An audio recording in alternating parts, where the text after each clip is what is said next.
안녕하세요. 문학캐스터 레몬입니다.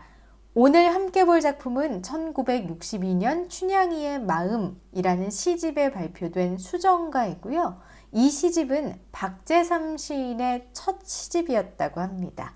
제목에 나온 수정은 우리가 알고 있는 크리스탈, 그 수정이 맞습니다. 그럼 왜 수정가일까요? 시집 제목, 춘향이의 마음의 힌트가 있습니다. 바로 춘향이의 마음이 수정처럼 맑고 순수하다는 것을 노래한 시예요. 총 2개의 연으로 구성된 시예요. 첫 번째 연에는 춘향이의 마음을 단정하고 깨끗한 집과 연관지어서 표현했고요. 두 번째 연에서는 즉 이몽룡과 이별한 춘향이가 임을 그리워하는 마음을 표현하고 있어요. 그럼 이 두 가지 마음이 각각 어떻게 표현되었는지 자세히 살펴볼게요. 집을 치면, 집으로 친다면 정화수 잔잔한 위에 아침마다 새로 생기는 물방울의 신선한 우물집이었을래. 정화수는 이른 새벽에 길어내는 우물물이거든요. 그 물은 보통 조왕신에게 가족들의 평안을 빌면서 정성을 들이거나 약을 다리는 데 쓰여요.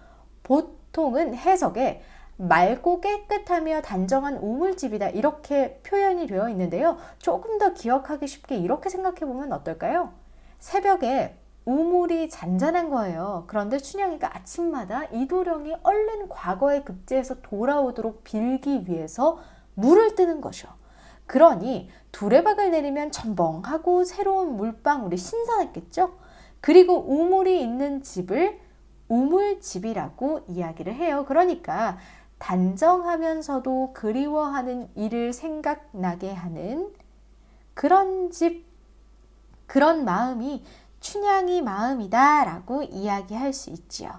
또한 윤이 나는 마루, 여러분 나무로 만든 마루가 윤이 나려면요 죽기 살기로 닦아야 합니다. 저는 큰맘 먹고 나무로 된 책상을 샀다가 며칠 내내 책상 걸레질만 했어요. 나무결 길들이려고요. 그러니 얼마나 단정하고 정갈해요. 자, 이런 윤이 나는 마루에 그 끝에 평상은 밖에 두는 나무로 만든 침상이에요.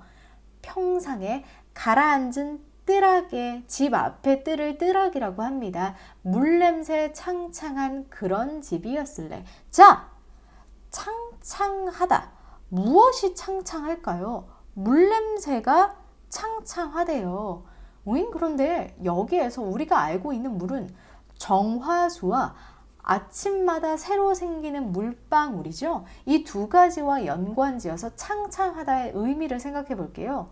그럼 정화수의 물냄새가 창창하다는 건 얼마나 많이 빌었으면 그 물냄새가 창창하겠어요? 그럼 왜 그렇게 맨날 정화수를 떠놓고 빌겠어요? 불안하니까요. 혹시나 과거에 급제하지 못할까봐, 혹시나 급제했는데 자신을 찾아오지 않을까봐 마음이 아득하니까요. 그리고 그걸 떠놓은 춘향이의 마음이 서럽고 슬펐겠죠.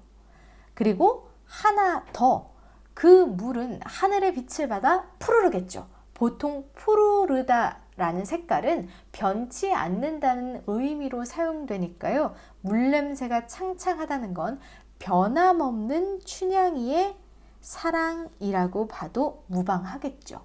아침마다 새로 생기는 물방울, 이건 또 얼마나 맑고 깨끗해요. 순수하죠.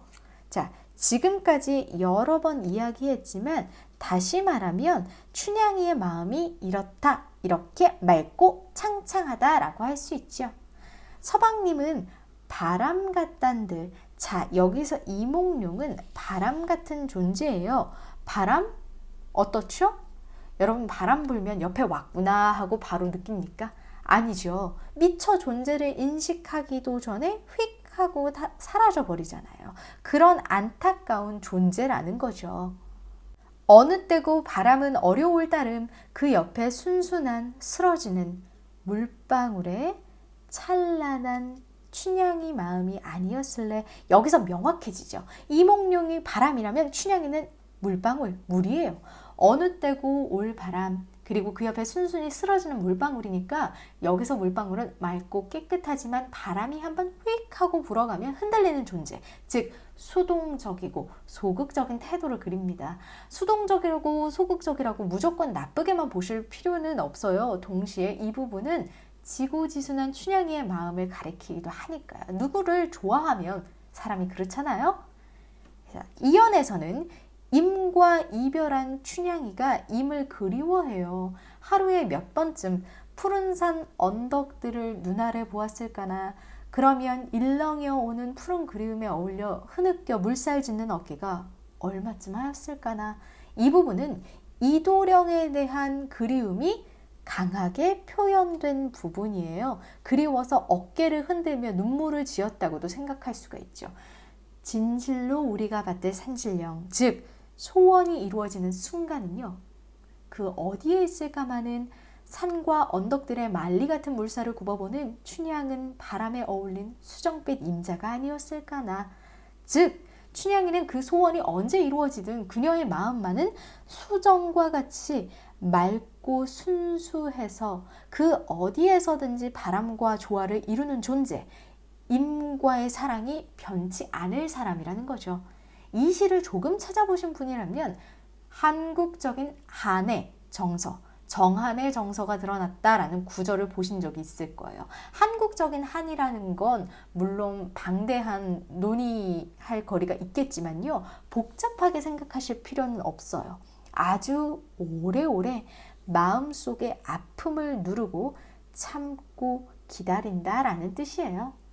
또 이런 산문시는 원래 운율을 느끼기가 참 어려운데요. 시구를 반복하고 변용해서 음악적인 효과를 거두었어요. 무엇이었을래, 무엇이었을까나 같은 종결 어미를 반복적으로 사용해서 운율감을 주기도 했는데요. 우물집이었을래, 집이었을래, 아니었을래처럼 의미를 유보하는 말투는, 그러니까 단정을 내리지 않죠. 감정을 절제하는 효과를 주고요. 보았을까나, 하였을까나, 아니었을까나 같은 종결 어미들은요, 감정 표현을 조절하는 기능을 해줍니다. 자, 박재삼 시인의 수정가 여기까지였고요. 지금까지 문학캐스터 레몬이었습니다.